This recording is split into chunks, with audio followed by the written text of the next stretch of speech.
Red rice poha చేస్తున్నాను ఈరోజు. దీనికోసం రెడ్ రైస్లో వాటర్ పోసుకొని శుభ్రంగా కడగాలి. 2 టైమ్స్ కడిగిన తర్వాత కొన్ని వాటర్ వేసుకోవాలి. 20 మినిట్స్ పక్కన పెట్టుకోవాలి. స్టవ్ మీద ఒక కడాయి పెట్టుకోవాలి. అందులో ఆయిల్ పోసుకోవాలి. ఆయిల్ వేడయ్యాక జీలకర్ర ఆవాలు వేసుకోవాలి.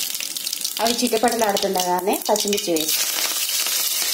పచ్చిమిర్చి వేగాక అల్లం ముక్కలు చిన్నగా కట్ చేసి వేసుకుంటున్నాను. ఎండుమిరపకాయలు నలిపి వేస్తున్నాను.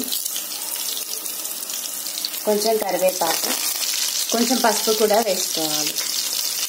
నెక్స్ట్ జీడిపప్పు, శనగపప్పు, మినపప్పు, పల్లీలు అన్నీ వేసుకుంటున్నాను. వీటిని వేగనివ్వాలి.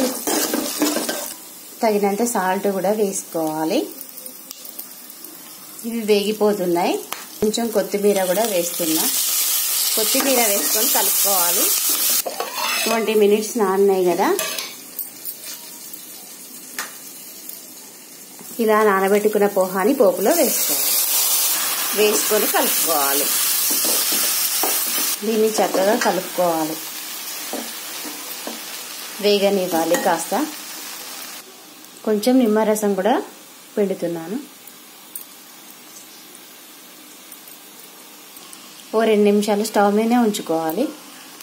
2 నిమిషాలు ఫ్రై చేసుకున్నాక రెడీ అయిపోతుంది ఉప్మా. ఉప్మా అనొచ్చు, పోహా అనొచ్చు, కిచిడి అనొచ్చు, ఏదైనా అనొచ్చు. Red rice poha upma ready. ఇంకా దీన్ని ప్లేట్లో వేసేసుకుందాం. వేడి వేడి రెడ్ రైస్ పోహా రెడీ. తినేయండి. ఇంకా మీరు కూడా ట్రై చేయండి. నేను ఒక ఆనియన్స్ స్కిప్ చేసా, ఎందుకంటే మా పిల్లలకి ఆనియన్స్ నచ్చవు. ఆనియన్స్ వేసుకుంటే ఇంకా చాలా బాగుంటుంది ఈ రెసిపీ. మీరు కూడా ట్రై చేయండి. ఓకేనా? మా ఛానల్ సబ్స్క్రైబ్ చేసుకోండి, లైక్ చేయండి, షేర్ చేయండి.